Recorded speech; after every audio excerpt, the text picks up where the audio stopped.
You ask Tiger to solve. This deals with linear equations with one unknown. The final result is n equals -6. Let's solve it step by step.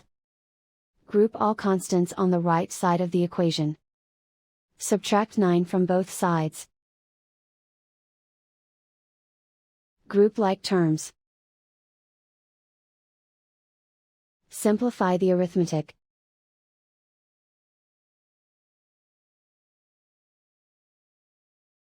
Isolate the n. Divide both sides by -6. Cancel out the negatives. Simplify the fraction.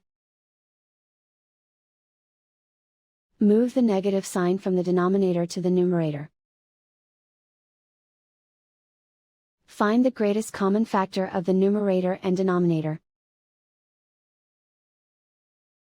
Factor out and cancel the greatest common factor.